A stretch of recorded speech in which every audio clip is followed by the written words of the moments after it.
Bien, pues vamos a continuar con la conclusión del preludio del libro de Kenneth Wapnick, Viaje a través del libro de texto. Probablemente ya en este vídeo vamos a terminar lo que es esta parte introductoria, más bien el preludio del libro de Kenneth, para posteriormente iniciar con el capítulo 1 del libro de texto de un curso de milagros. El último subtema que había quedado pendiente de la conclusión del preludio era los primeros escritos, estilo, edición y mensajes. Y sin más demora vamos a iniciarlo. Helen escribió en taquigrafía lo que escuchó y luego le dictó a William Thetford lo que había escrito.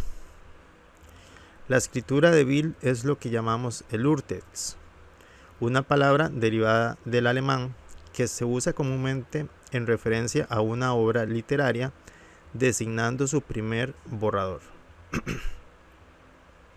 En el contexto de un curso de milagros, el término denota el manuscrito mecanografiado original de Bill basado en los cuadernos de taquigrafía de Helen.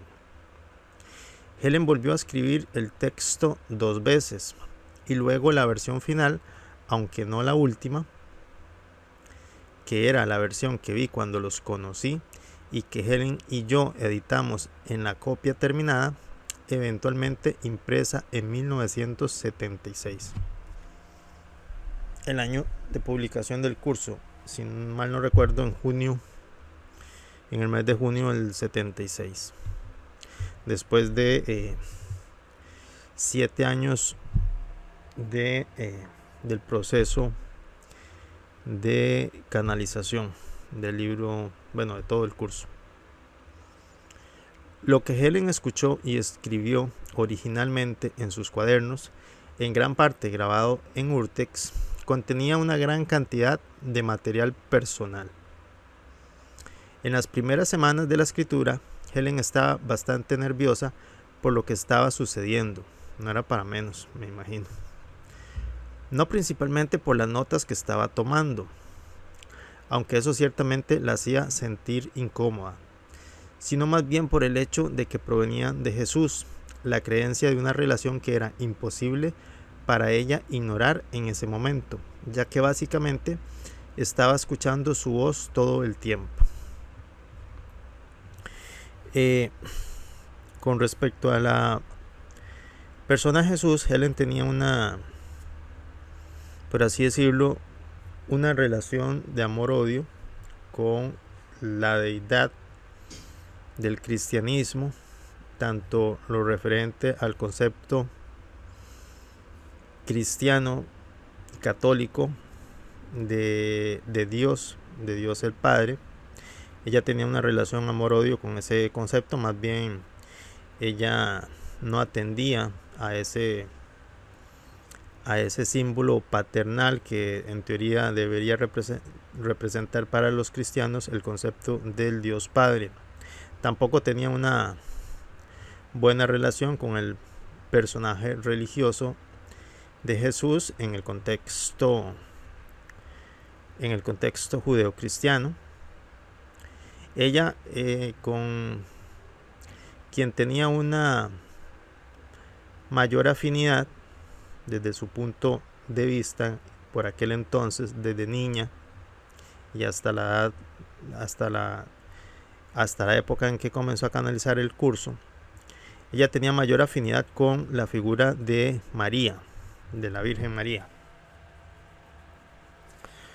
Obviamente comenzar a canalizar o a recibir material de una conciencia identificada como Jesús, pues a Helen le significó un contraste y hasta cierto punto una resistencia que ella no podía disimular. Y luego, antes de lo referente a la figura de Jesús o al amor-odio que tenía con Jesús y con Dios, está la parte propiamente de la temática que recibía. Ella se sentía en cierta forma un poco incómoda o un poco contrastada con el tipo de información, con el tipo de material que estaba recibiendo, puesto que contravenía en ciertos aspectos a lo que ella estaba acostumbrada desde la psicología clásica freudiana. Esto porque un curso de milagros tiene mucho contenido en materia de psicología, pero es un tipo de psicología distinta a la psicología clásica freudiana a la que Helen y Bill Thetford estaban acostumbrados. Por supuesto, es un tipo de psicología que no es comparable con ninguna escuela ni corriente dentro de la ciencia de la psicología, y pues esto la confrontaba a ella un poco, aunque habían por supuesto elementos básicos comunes como el tema, aspectos freudianos básicos como el tema de la proyección, el tema de la negación, pues que ella conocía muy bien, que todo psicólogo freudiano, y hoy en día cualquier psicólogo, no importa la escuela o la subescuela, pues conoce muy bien, obviamente. Bien.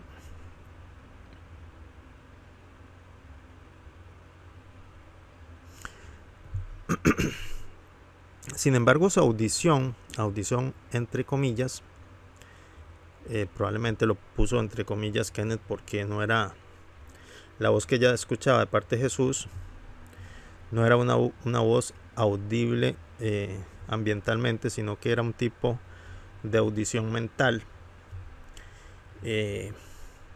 O sea, era una voz que escuchaba solamente en su actividad mental, en la narrativa mental. Por ejemplo, cuando tú estás dormido durante el sueño fisiológico y estás soñando que estás hablando con alguna persona o que estás escuchando algún ruido o algún sonido ambiental dentro del sueño, pues tú estás escuchando en el sueño, pero ese sonido de la persona que te está hablando en el sueño o el ruido que estás escuchando en el sueño no es un ruido que se está produciendo, no es un sonido que se está produciendo a nivel ambiental donde tú estás. Tal vez tú estás en tu cuarto y el cuarto está en completo silencio, no hay ningún sonido, pero en tu sueño fisiológico tú estás escuchando a alguien que te está hablando o estás escuchando algún otro sonido. Más o menos a eso es a lo que se refiere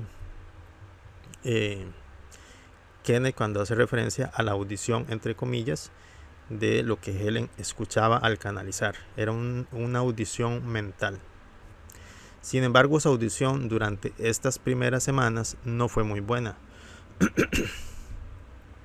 Para explicar a lo que me refiero con eso, considera las tuberías oxidadas. Cuando regresas a tu casa, después de haber estado fuera durante mucho tiempo, especialmente si se trata de una casa antigua, el grifo de agua generalmente se ensucia por un tiempo.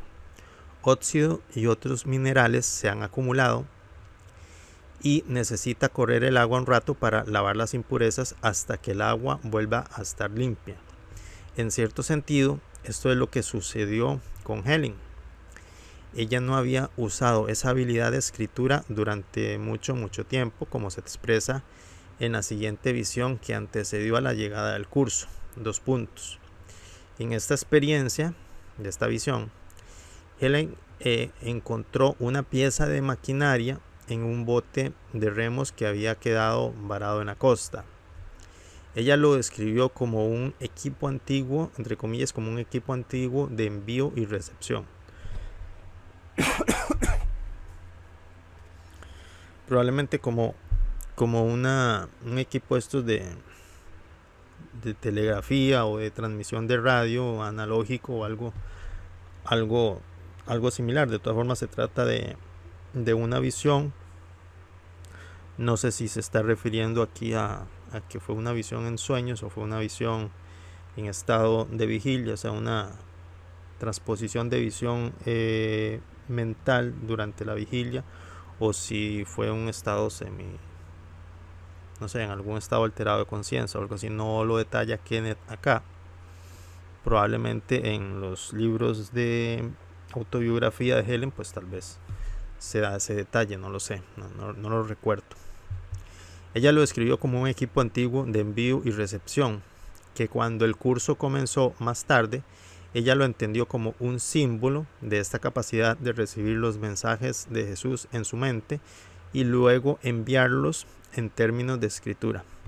Por supuesto, el mecanismo que ella vio en la visión era un símbolo, como casi todo en los sueños, tienen un importante contenido simbólico. La persona que lo sueña, o su intérprete, o su terapeuta, o alguna persona familiarizada con la interpretación de símbolos de la ensoñación, pues podrá ir descifrando en cada caso. De hecho, se obtiene mucha información valiosa de este tipo de simbolismos. En la visión, un extraño aparecía de vez en cuando, el cual después Helen lo reconoció como Jesús. Al principio, él le dijo: no hagas nada con esto todavía. Aún no estás lista. Era obvio que era necesaria alguna preparación interna para que Helen fuese capaz de escuchar tan claramente y tan puramente como lo hizo más tarde. Sin embargo, este no fue el caso al principio. Como resultado, ella escribió cosas que estaban mal, varias de las cuales Jesús corregiría más tarde. Incluso ella, algunas veces, de cosa de ella, de voluntad de ella cambiaba alguna frase y le cambiaba el significado o algo con lo que ella no estaba de acuerdo, y después en esa misma interacción de diálogo mental entre Jesús y ella como canal, Jesús le pedía que corrigiera aquello que ella había cambiado previamente. Jesús le solicitaba que hiciera las correcciones respectivas.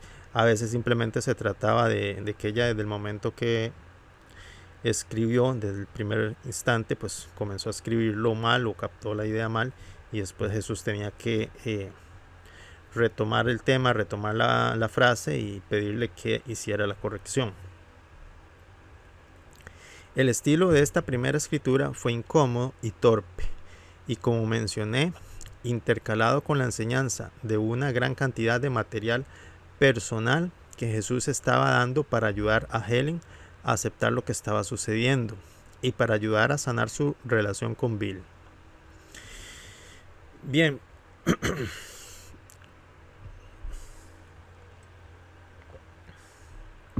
Perdón. Hay que mencionar aquí, detalles que sí se mencionan en los libros de historia y autobiografía sobre sus canalizadores. Para Helen y también para Bill fue bastante contraste el recibir esta información y asimilar la idea de que ellos podían recibirla, en el caso de Helen como canal psíquico a esta información, en el caso de Bill como apoyo moral, como apoyo también psicológico, y también por haber sido parte de la relación en la cual, o a partir de la cual, ambos, Helen y Bill, pidieron una respuesta a lo que ellos sentían como una forma muy complicada de relacionarse, muy conflictiva. Ellos tenían una relación de amistad muy conflictuada,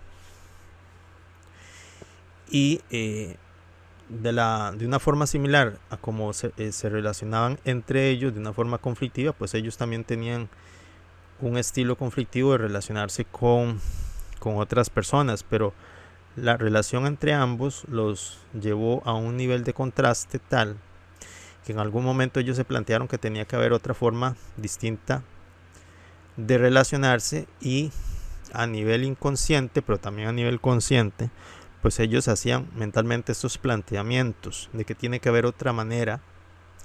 No puede ser que nos llevemos así, no puede ser que una relación de amistad y una relación laboral, que era la que ellos tenían, relación de amistad y laboral, pues se maneje de esta forma, y nosotros somos profesionales, somos doctores en psicología, compañeros de trabajo, amigos, y no puede ser que estemos peleando con perros y gatos y tengamos esta relación tan tóxica, tan conflictuada. Entonces ellos hicieron ese planteamiento a un nivel, además del consciente, pues a un nivel emocional y profundo. Y al hacer este planteamiento equivale en el ámbito psíquico y espiritual, pues hacer un planteamiento de una ayuda equivale también a plantear una pregunta y a esperar la respuesta, y a recibir la respuesta, y a pedir ayuda y recibir la ayuda. Pues esa ayuda vino. Hay que tener mucha atención con lo que se pide y con lo que se desea. Pues esta ayuda vino, y vino nada más y nada menos que de la mano de una conciencia, de un nivel de conciencia muy elevado, que al comenzar a comunicarse con ellos se identifica con el nombre de Jesús. Y por supuesto se comprueba de todo el material que la información suministrada en esta canalización a través de todo el curso de milagros, pues no podría venir de un nivel de conciencia que no sea el máximo nivel de conciencia que existe, que es el nivel de conciencia de la conciencia crística, por medio, en este caso, de el personaje de Jesús, del símbolo de Jesús, que es la forma con la cual la conciencia crística se une a la conciencia humana de estas dos personas, Helen y Bill, pero que en el fondo, en el contenido, en la esencia, se trata de la conciencia crística, que es la misma conciencia crística que está en el centro de la mente clarificada o mente iluminada de todas las almas. Es la misma conciencia crística que está en Helen, que está en Bill, que está en usted que me escucha, en mi persona, en toda la humanidad, en todos los seres en el universo. Y pues este nivel de conciencia pues hizo este contacto con este canal psíquico extraordinario que era Helen Schucman. Y bueno, y a partir de ahí comenzó un proceso conflictuado al principio, puesto que a Helen le costó mucho asimilar la idea de ser ese canal y de ejercer esa función. De hecho, al principio le pidió ayuda psicológica a Bill para que determinara si ya se estaba volviendo loca o qué era lo que estaba pasando. Por supuesto, Bill, después de analizar el caso y ver todos los detalles, pues le dijo que obviamente que no estaba loca, y que lo recomendable era pues recoger el mensaje, tomar nota, recibir la información y aceptarla y ponerla por escrito, pues para ver qué pasaba con todo eso. Y lo que pasó con todo eso fue la obra de espiritualidad más elevada, más completa y más hermosa que ha visto la humanidad en toda su historia. Y aquí la estamos dando el granito de arena para apenas rasgar la superficie con lo que podamos comentar y analizar. Continuamos. Hubo mensajes para Bill y otros mensajes que intentaron ayudarlos no solo con su propia relación, sino también para con los demás. Como les decía antes, ellos tenían relaciones conflictuadas no solo entre ambos, sino con otras personas. También había material para ayudarlos a cerrar la brecha entre la psicología conservadora, psicoanalítica, que ambos siguieron, y la psicología del curso. Material sobre Freud, Jung, Rank y otros no freudianos. Pues obviamente para esa época los 60, los 70, pues la escuela de psicología predominante era la psicología clásica, la analítica, la freudiana. Era la que ellos conocían, era la que ellos practicaban. No estaba en boga tantas opciones transpersonales como sucede hoy en día. Y pues había mayor auge de la psicología freudiana que tal vez que la misma psicología junguiana, pero aún así hay elementos de la psicología de Jung que también se pueden notar en la psicología avanzada del texto de Un Curso de Milagros. Y parece que en ese material especial, personal, para Helen y para Bill, pues había enseñanzas, explicaciones, respuesta a preguntas que daba Jesús, preguntas planteadas por Helen y por Bill, pues referente a cómo interpretar o cómo asimilar todo lo que Jesús le estaba transmitiendo a Helen y cómo recibirlo desde la plataforma de psicología clásica que ellos tenían en sus profesiones. Y pues hay mucho de ese material en este material escrito, el Urtext, que no fue publicado porque era un material dirigido solamente a Helen y a Bill para cerrar esa brecha y ayudarlos a ellos como a reducir la ansiedad, la tensión y el contraste que tenían, pues estaban recibiendo de parte de Jesús pues una psicología mucho más avanzada, y a ellos pues los tomaba un poco fuera de base, les tomaba por sorpresa recibir esta psicología tan particular. Seguimos. Además hubo discusión sobre enfermedad mental y retraso mental, que era el campo de trabajo de Helen. Helen era psicóloga de investigación, psicóloga clínica de investigación. Bill estaba muy ocupado con Edgar Cayce, a quien había comenzado a leer cuando Helen comenzó a tener sus experiencias internas en la primavera de 1965. Edgar Cayce, pues este famoso psíquico de mucho renombre, sobre quien se escribió mucho, y puesto que Bill ya obviamente entendía, y Helen, que ellos estaban también sirviendo de canal psíquico de mensaje que provenía de un nivel de conciencia que ellos no entendían, pues se quisieron familiarizar con alguien que entendía bien el fenómeno, que lo había hecho objeto de estudio y parte de su vida, como fue el caso de Edgar Cayce, y comenzaron a leer el material de este. De hecho, hizo que Helen leyera Cayce y la llevó pataleando y gritando a Virginia Beach para encontrarse con Hugh Lynn Cayce, el hijo de Edgar Cayce. Dice, por lo tanto, hay algo de material de Cayce en las primeras páginas, así como claras evidencias del estilo de Cayce. En las primeras páginas de ese texto del Urtext, que es ese material que fue sacado de la edición, el material borrador inicial de escritura que levantó Bill con las notas de taquigrafía de Helen.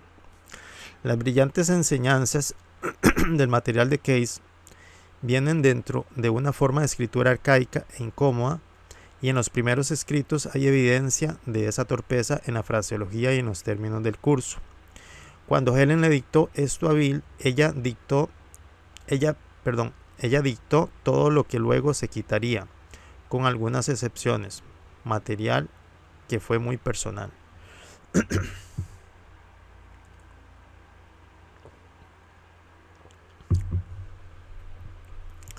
Entonces ella y Bill editaron lo que claramente no pertenecía, es decir, lo que era material específico para Helen y para Bill. Todo eso se iba a quitar después de la edición impresa, de la edición que se iba a dar a conocer públicamente. Entonces ella y Bill editaron lo que claramente no pertenecía. Jesús les dejó muy claro que todo lo que sea de una naturaleza específica o personal no debería pertenecer a estas notas, el término que usaba para lo que estaba dándole a Helen. La versión publicada no tiene nada del material que estaba destinado solo para Helen y Bill, sobre Case, Freud, etc. Fue sacado porque no pertenecía allí. Desafortunadamente, sin embargo, lo que aún queda es algo de la incomodidad en la redacción y el estilo, así como los vacíos en la escritura que quedaron cuando se eliminó el material personal.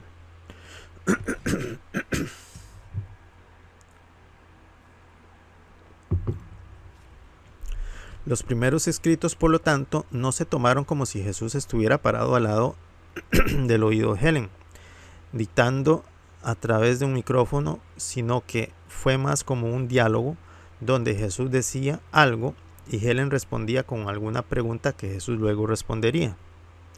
La discusión ocasionalmente se salía por la tangente y a veces Jesús le reprendía gentil y amorosamente por intentar evitar el material.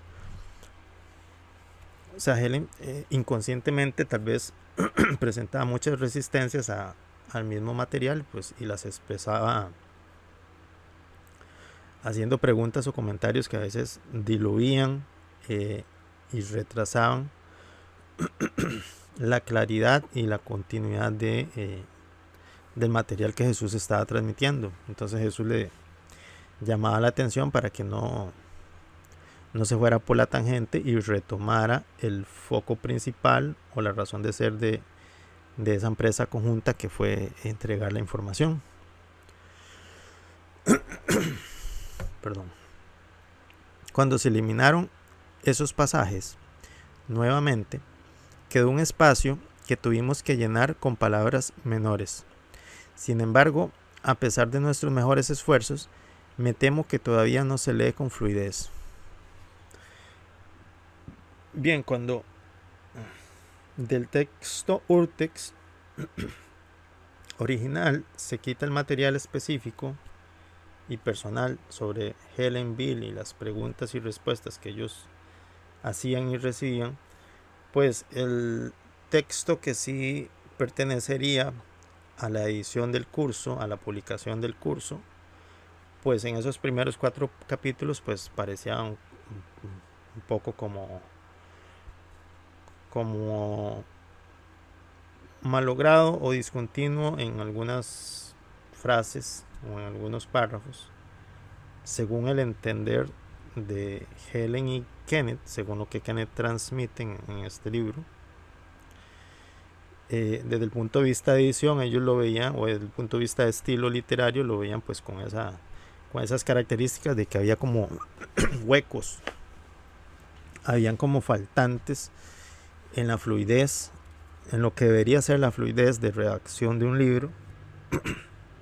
Es un proceso bastante copioso el estar dándole coherencia a los párrafos para que el párrafo no termine abruptamente, para que el párrafo que sigue pues tenga un hilo conductor con los párrafos anteriores, para que un párrafo no sea demasiado extenso y contenga ideas ajenas a ese párrafo y que sea más bien ideas de otro párrafo distinto, etcétera, etcétera. El trabajo de edición y darle esa fluidez y ese estilo pues es un trabajo bastante exigente.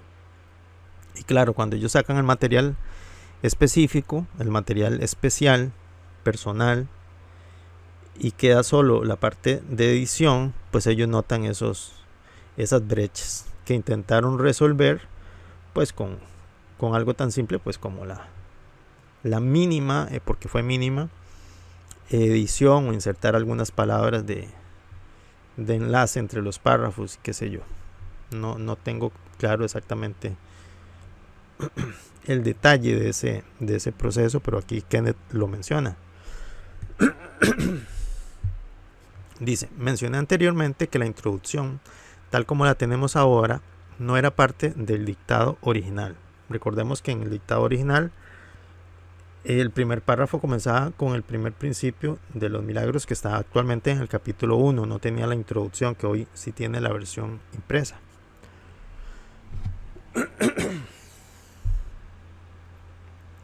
Recordemos que el curso comenzó con 2 puntos, abre comillas, este es un curso de milagros, por favor toma notas. Luego vino 2 puntos. Lo primero que debes saber sobre los milagros es que no hay grados de dificultad entre ellos. Cierra comillas. Después de unas pocas semanas, Helen se quejaba con Jesús sobre la naturaleza imposible del material que le estaba dictando a ella. Naturaleza imposible desde el punto de vista de ella como editora compulsiva de textos, en el buen sentido. Y Helen le dijo a Jesús: supongo que este es un curso electivo. Cierra comillas. Una referencia clara a los procedimientos en las universidades, donde hay cursos obligatorios para todos los estudiantes y otros que los estudiantes pueden elegir tomar, o sea, cursos optativos. La ternura del comentario de Helen coincidió con la respuesta de Jesús de que no es algo electivo, no es algo opcional, sino un curso obligatorio. Luego continuó: solo el momento en que decides tomarlo es voluntario. Cierra comillas. Ese es el significado de las oraciones en la introducción. Al afirmar que un curso de milagros es obligatorio, Jesús no sugería que todo el mundo tuviese que tomarlo. Más bien, su punto era que para Helen y Bill el curso era obligatorio porque era lo que ellos habían pedido, otra forma de relacionarse. Claramente no se podría pedir una mejor respuesta a la solicitud de una forma de relacionarse con otros sin juicio, crítica o ataque que el curso en sí. Es decir, según Kenneth, como Helen y Bill habían estado pidiendo una mejor manera de relacionarse, tiene que haber otra manera, decían ellos, parafraseando las ideas o el convencimiento al que habían llegado en algún momento durante su relación conflictuada previo a canalizar el curso, y luego recibieron la respuesta por medio de la canalización del curso. Entonces, como ellos lo habían pedido, pues el curso para ellos era obligatorio en ese sentido, que era la respuesta a las preguntas y a los planteamientos que ellos habían hecho. A eso se refiere Kenneth con esto. No obstante, yo quería comentar que este tema de que el curso es obligatorio, quería comentar lo siguiente.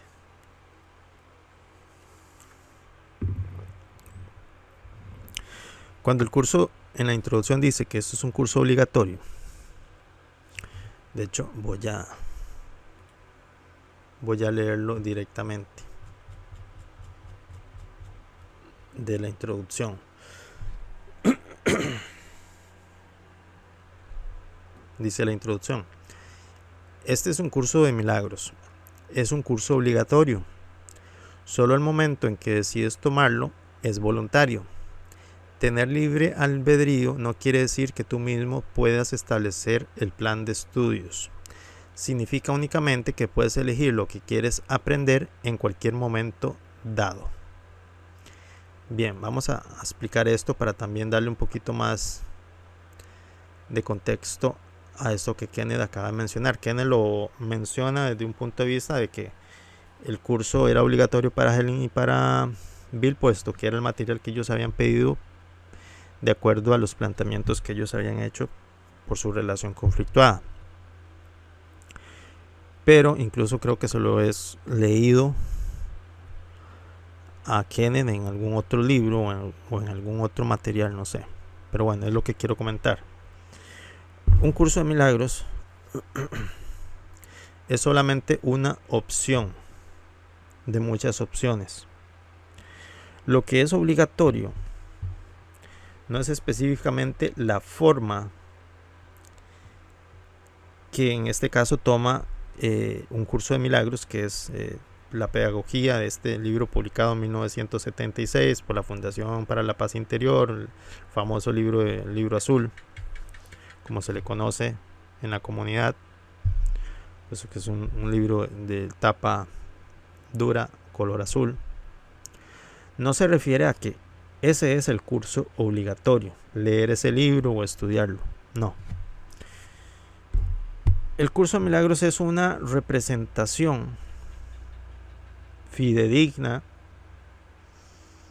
concentrada, planteada de forma magistral, majestuosa, de lo que es el curso universal, que todas las almas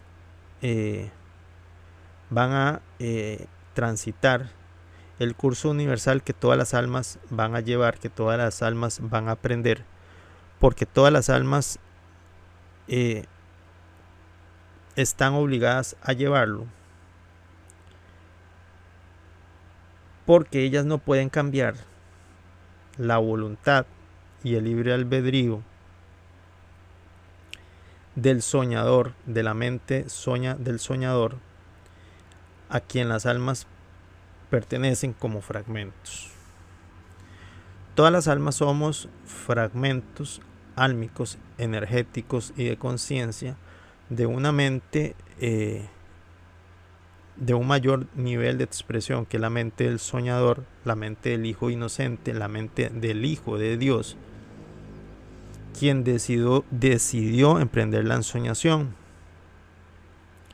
La ensoñación es, pues, lo que hemos comentado en videos anteriores, es la proyección del escenario multidimensional en las que se desarrollaría la experiencia del soñador de alejarse de la luz, la experiencia del soñador de alejarse del amor. Y en esa experiencia, previo a iniciarla, el soñador tomó la decisión, esa fue su voluntad, ese fue su libre albedrío, tomó la decisión de regresar, de recordar, de salir de la ensoñación, de dar por terminado el sueño.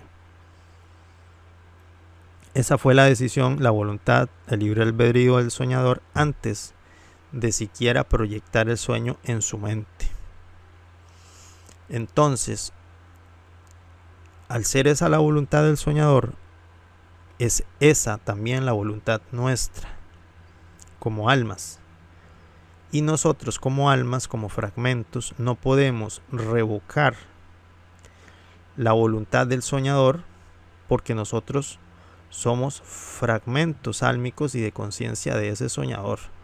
Pero la voluntad en su conjunto ya fue tomada por el soñador y esa voluntad es la de regresar a casa, la de despertar del sueño, la de recordar nuestra identidad como hijos de la fuente, como hijos del Padre amoroso y recordar nuestra unidad con el Padre y nuestra unidad con todos los hermanos, con todos los fragmentos.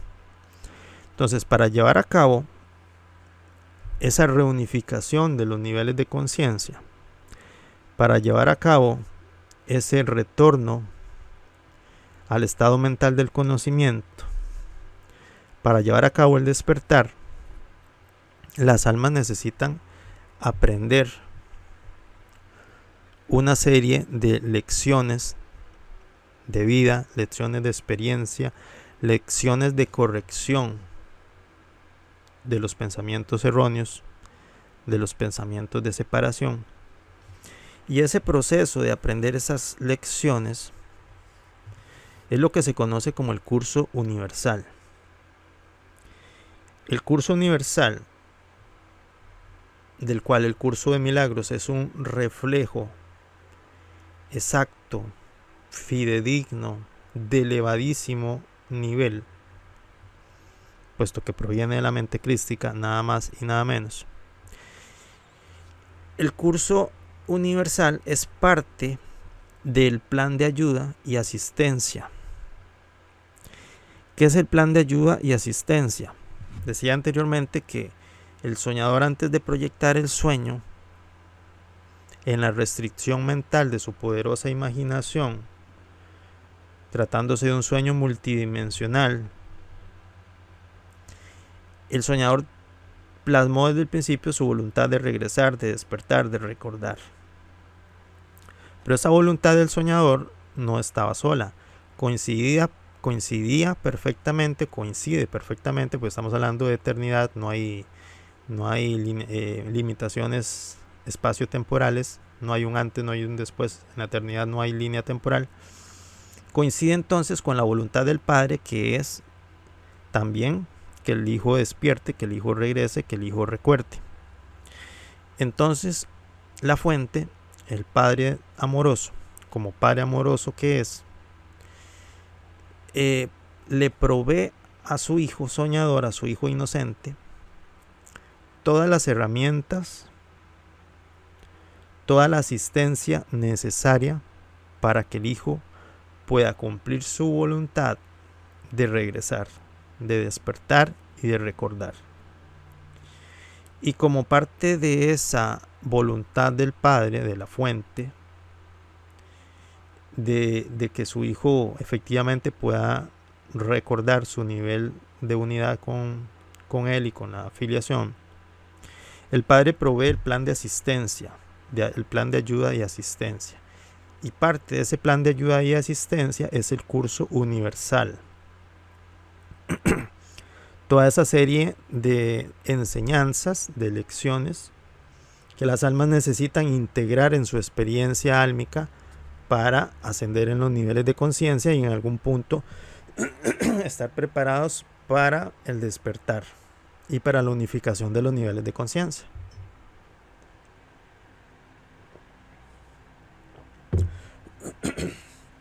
Entonces, ese curso universal, ese camino de regreso a las almas, no es opcional. Las almas no deciden, no pueden decidir no regresar. Las almas no pueden decidir no aprender el curso universal.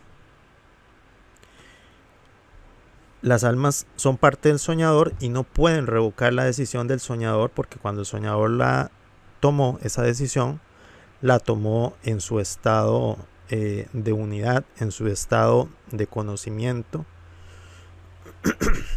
Y las almas, desde sus experiencias fragmentadas, limitadas mentalmente, pues no tienen la capacidad de revocar esa voluntad y esa decisión del soñador.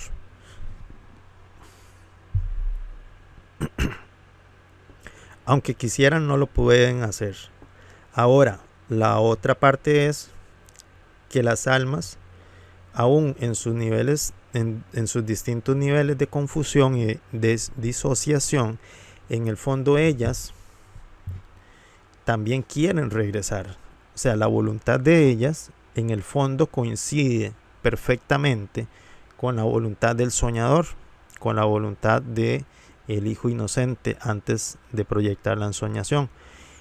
La voluntad íntima de cada alma coincide perfectamente con la voluntad del soñador. ¿Por qué? Porque la experiencia de la separación en los distintos niveles de conciencia, la experiencia de la separación y las consecuencias de la experiencia de la separación, que es la culpa y el miedo y la creencia en el ataque, le causan al alma mucho dolor y mucho sufrimiento. Y en algún punto de su viaje involutivo, de su viaje de aventuras como almas, las almas reconocen que su verdadera voluntad es la de regresar, la de recordar, la de despertar.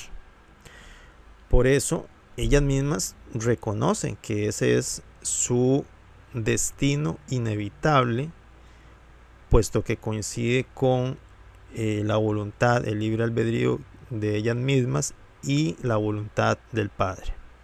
Entonces, no hay nada en el universo que pueda evitar el despertar. No hay nada en el universo que pueda evitar que las almas aprendan las lecciones del amor, las lecciones de corrección de la mente, las lecciones de la sanación.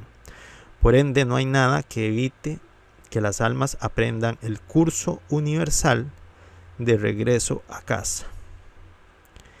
Por eso, estas palabras de la introducción de un curso de milagros, siendo un curso de milagros como les decía antes, una imagen fidedigna, un sistema pedagógico fidedigno y del más alto nivel que te puedas imaginar. Es una imagen fidedigna del curso universal.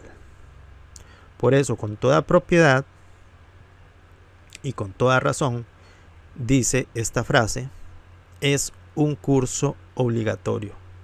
Y repito, no significa que las personas crean que se les va a obligar a llevar a leerse este libro, que en alguna de sus encarnaciones se les obliga a leerse este libro, Un Curso de Milagros, publicado por la Fundación para la Paz Interior en 1976, etcétera, etcétera. No es que se les obligue a leer este libro, esta pedagogía, este sistema de entrenamiento mental. No, hay muchas formas de expresión del curso universal.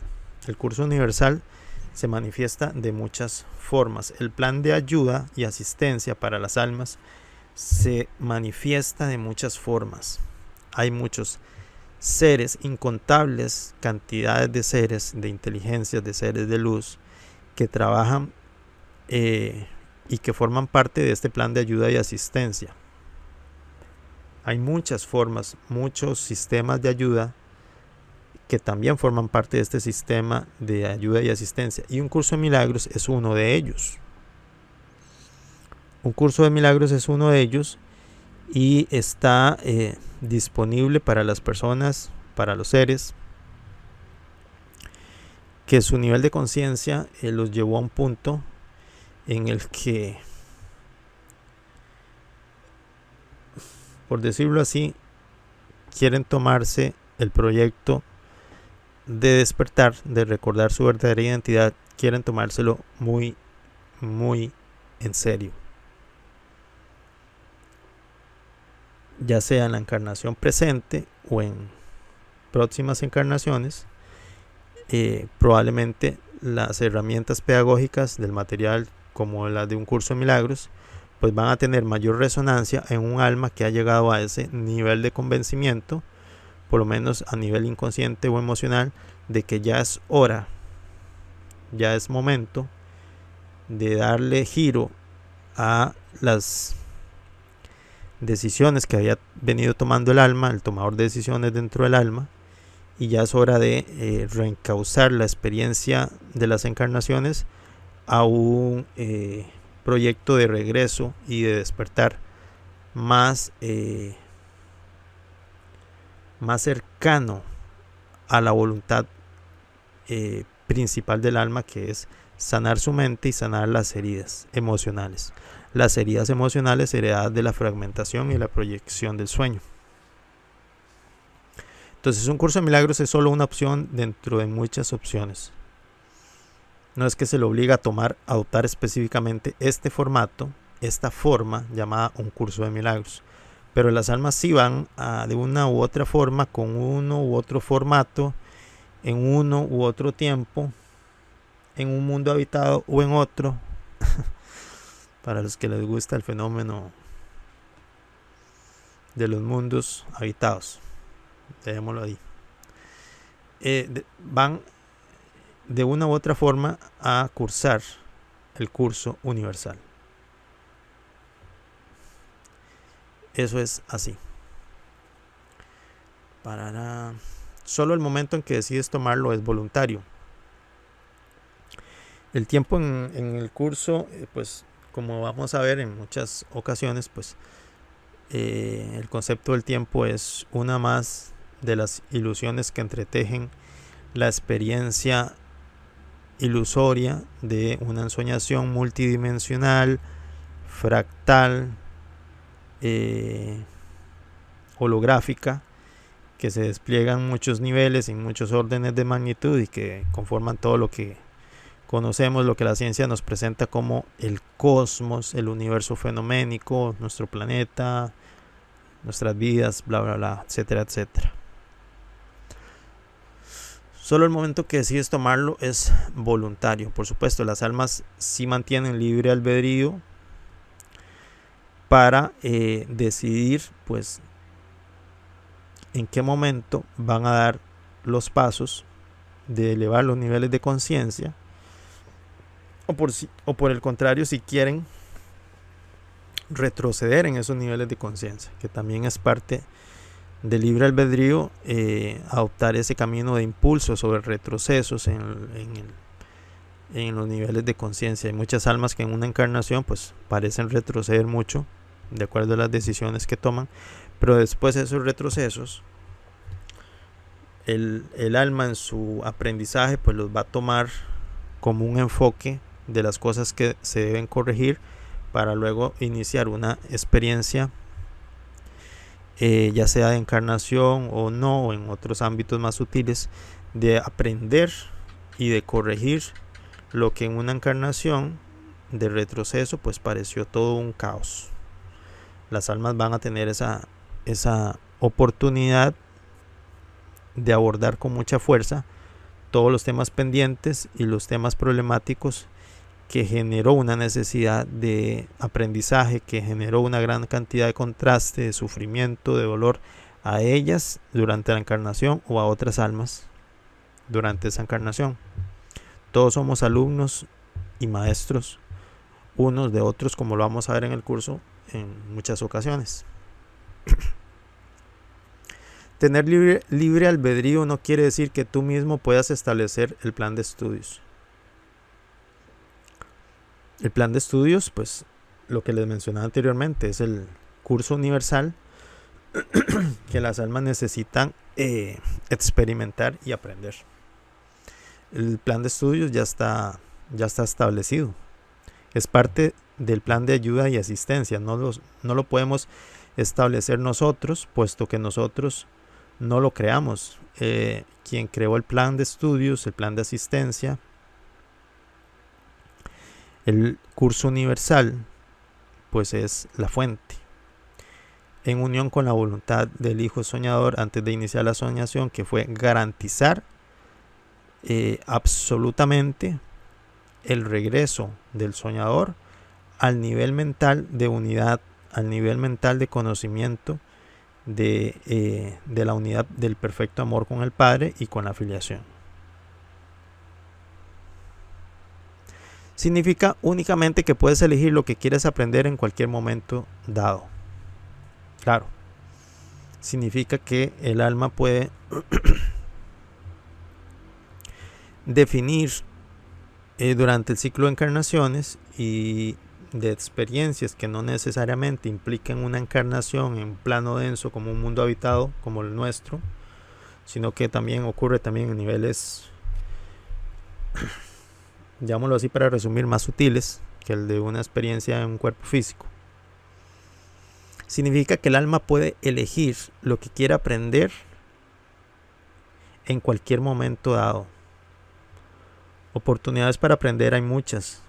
El ciclo de encarnaciones, solamente el ciclo de encarnaciones en cuerpos físicos puede implicar miles y miles de años. Y ni qué decir de otras experiencias que no requieren cuerpo físico.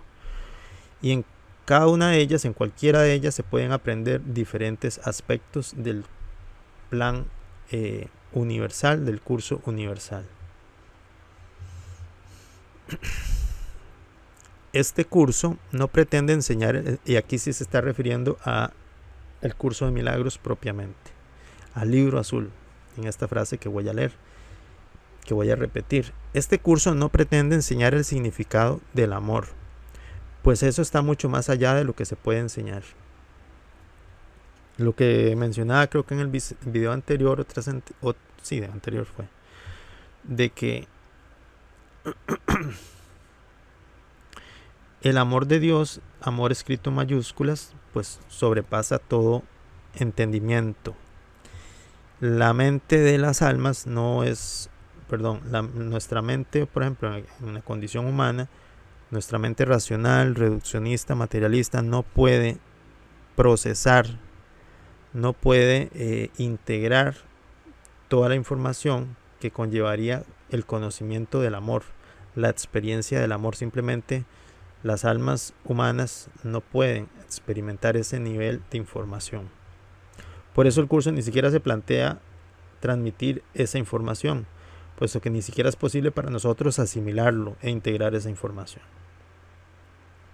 Por eso este curso nos pretende enseñar el significado del amor, pues eso está mucho más allá de lo que se puede enseñar.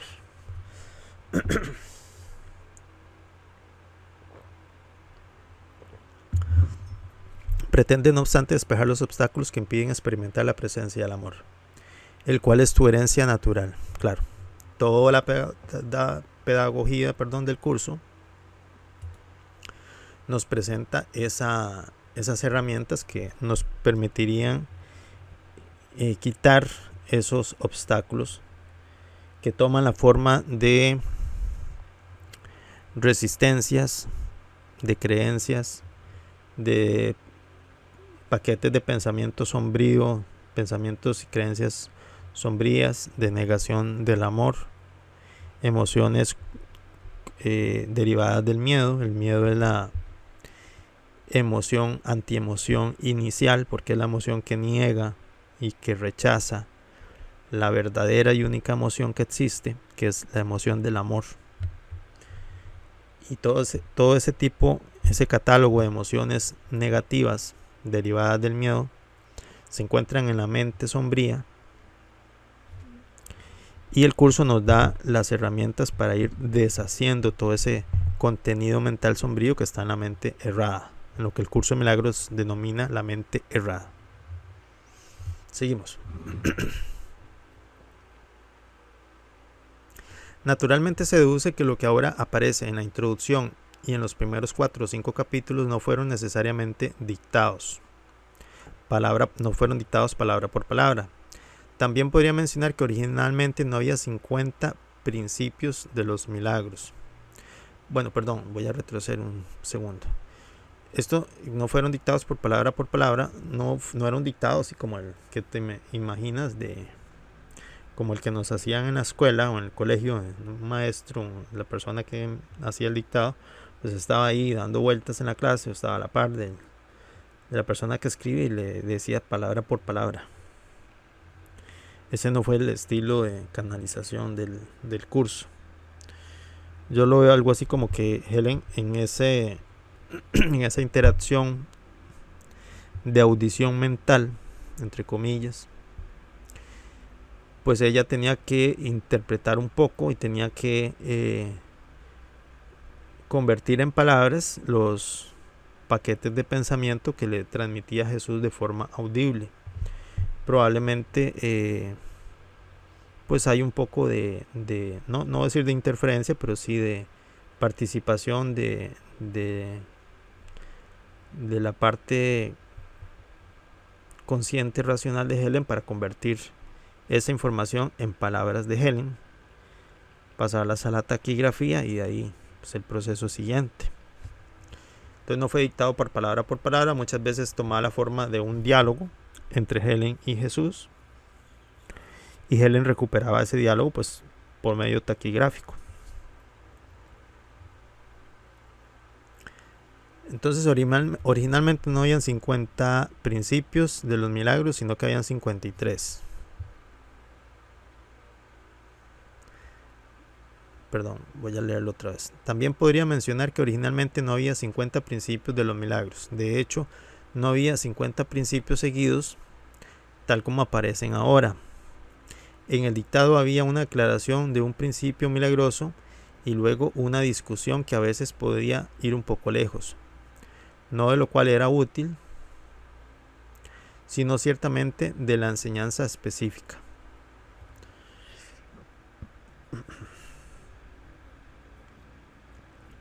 Parte del material que ahora se encuentra en el capítulo 1, en las secciones posteriores a los principios, a los primeros 50 principios, fue originalmente parte de la discusión de los principios de los milagros.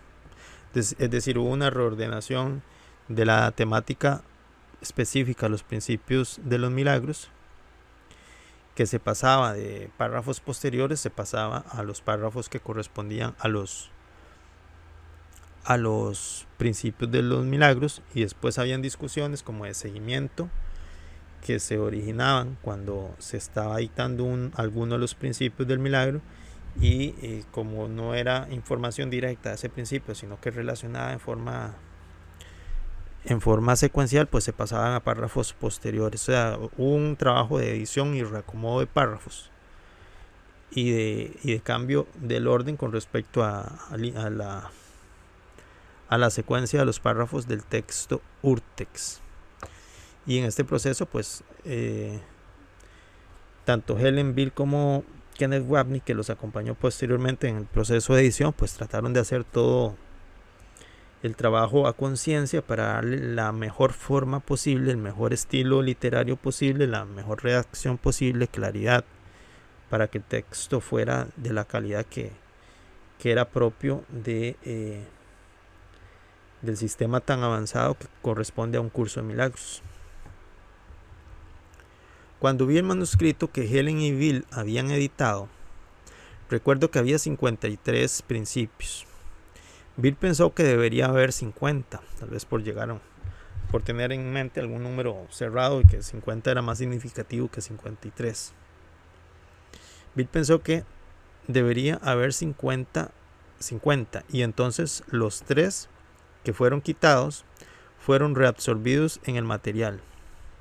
O sea, no se eliminaron, sino que se pasaron a los párrafos de los otros 50.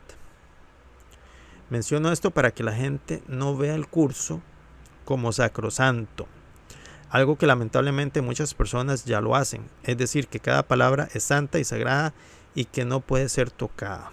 O sea, muchas personas incurren en ese error con el curso, igual como han cometido en la historia de la humanidad errores con textos de espiritualidad, que los llegan a dogmatizar tanto, llegan a ser tan rígidos con la lectura, con la interpretación del texto, que prácticamente en lo que incurren es en una, lo voy a decir así directamente, es una idolatría del texto, puesto que hacen toman una posición dogmática cerrada, completamente rígida, anormal de lo que es un texto, pues, y lo convierten prácticamente en un semidios, lo llegan a idolatrar tanto. Mucha gente incluso ha cometido ese error con el curso. Por eso es bueno que uno de los coeditores del texto nos diga abiertamente, pues, que no hay nada de sacrosanto en la forma, en la redacción de la escritura, puesto que ellos mismos se tomaron la tarea de hacer edición, de cambiar párrafos, de cambiar orden, puesto que esa era parte de sus funciones. El trabajo de edición consiste precisamente en eso, y Jesús les dio completa libertad de hacer eso porque era parte de la labor que se requería para darle al curso una coherencia y una calidad de edición, pues, acorde al tiempo actual y acorde a la sociedad que iba a recibir el material. Por suerte no se ha generalizado el tema de que la gente piense que el texto del curso, pues, es como algo sacrosanto, a lo que se le deba rezar o a lo que se le deba dar algún tipo de interpretación teológica, como si fueran las Sagradas Escrituras, que fuera la palabra de Dios o algo así. Un error que por sí ya se ha cometido, ya saben con qué otro libro. Bueno, lo que sí es santo es el mensaje, el contenido, la esencia de la pedagogía del curso, de todo lo que el curso enseña.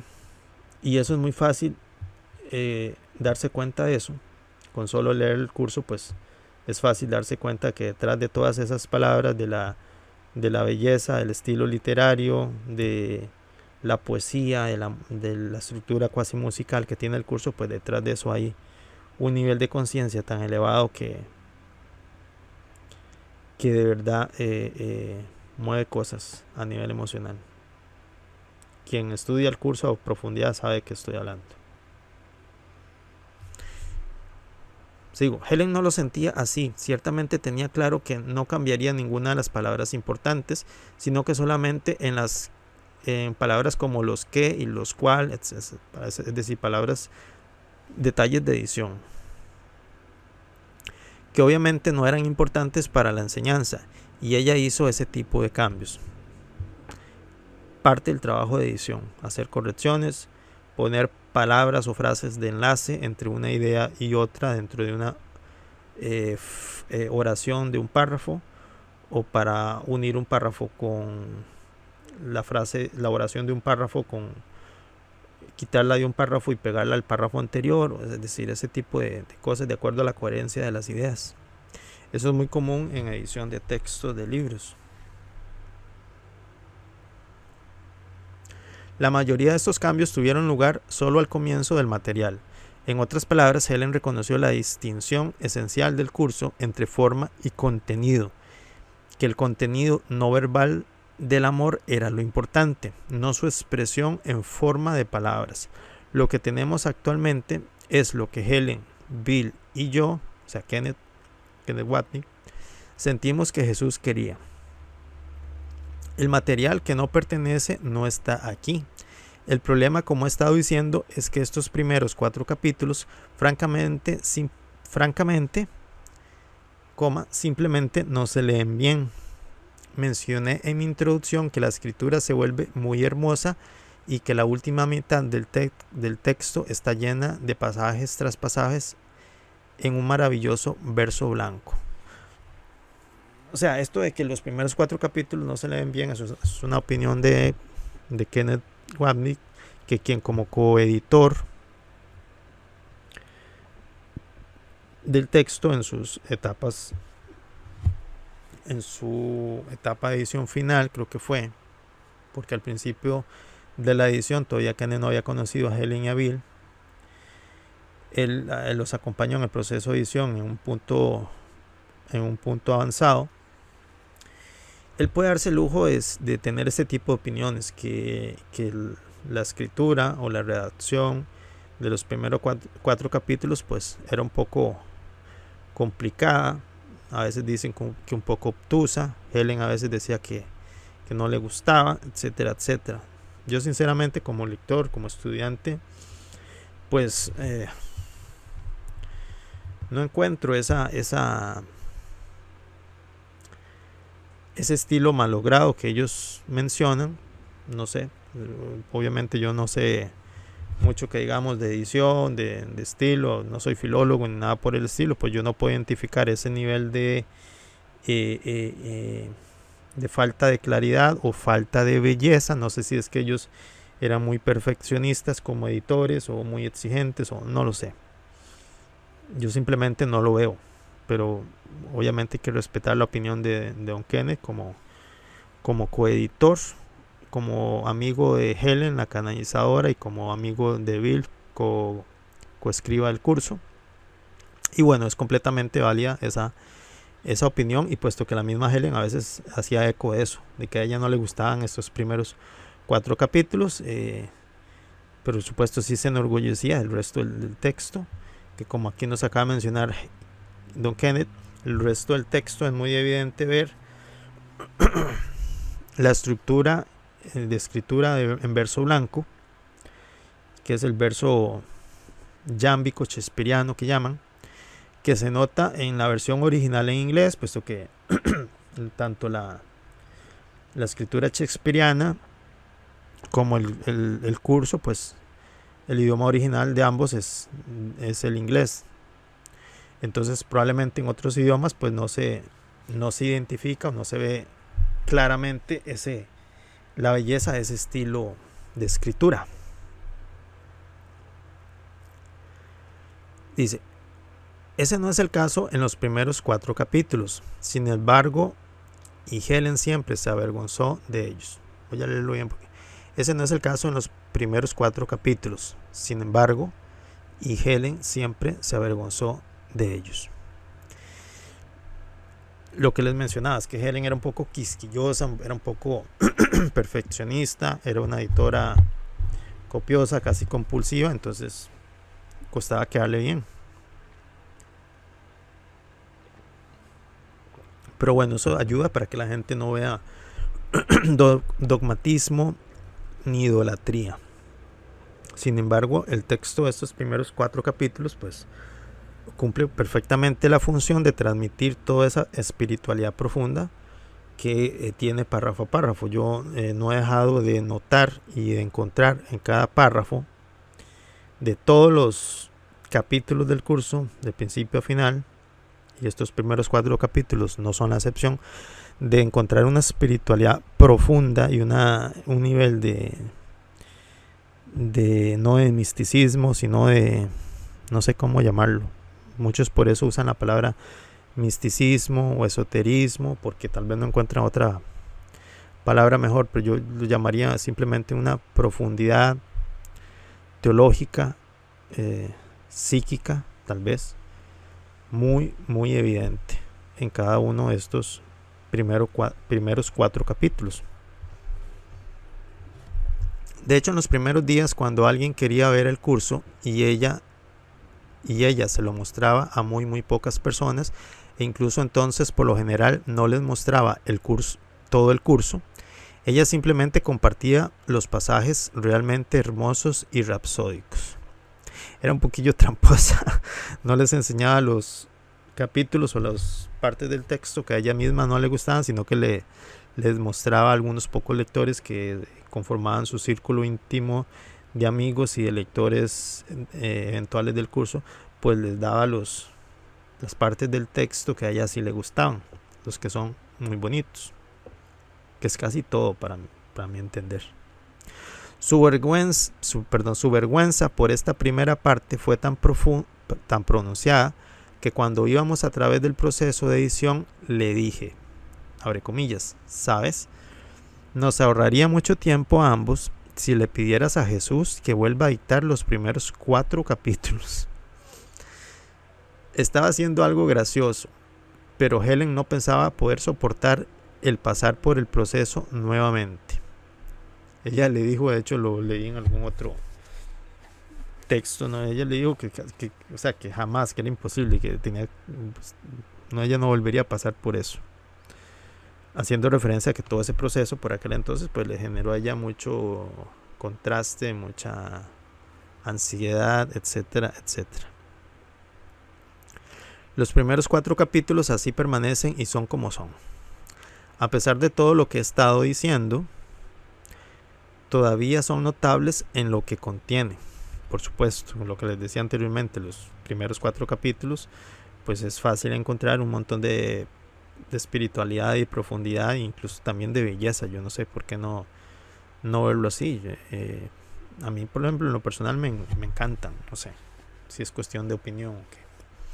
De hecho, mientras las ideas no fluyen bien de una a la otra, como en los capítulos posteriores, y a veces son incluso un poco obtusas en su expresión, son increíbles en términos de contener la totalidad del sistema de pensamiento de un curso de milagros. Sí, de hecho yo lo hago extensivo no solo a esos primeros 4 capítulos que a Helen y a Kenneth no les agradaba mucho la belleza y estilo, yo lo haría extensivo a los 6 o 7 capítulos iniciales del curso, que son como un núcleo duro, como una base primordial de todo el sistema de pensamiento del Espíritu Santo, de toda la pedagogía del curso. Entonces, una persona que quiera leer y aprender el curso de milagros de forma consciente y consistente, pues debe prestarle mucha atención y mucha dedicación a entender bien y a integrar bien la información de estos primeros 4 capítulos y de los primeros 6 y los primeros 7. Recomendación. Todavía hay un campo de tesoros aquí para que podamos extraerlos, claro. Nuestra sinfonía está por comenzar. El director levanta su bastón y le indica a la orquesta que toque. A Kenneth le gusta mucho la temática musical. Se escucha la música del milagro y recordando las hermosas palabras de Shakespeare, nos decimos suavemente a nosotros mismos para prepararnos para las dulces armonías que hemos de escuchar. 2 puntos. Vamos a sentarnos allí y dejaremos que los acordes de la música se deslicen en nuestros oídos. 2 puntos. La dulce tranquilidad y la noche convienen a los acentos de la suave armonía. Y entre paréntesis la referencia al Mercader de Venecia, capítulo 5, parte primera. Aunque la palabra alemana en realidad se deletrea con una B, usaré una ortografía igualmente popular, basada en el francés, para evitar confusiones con la palabra inglesa motif.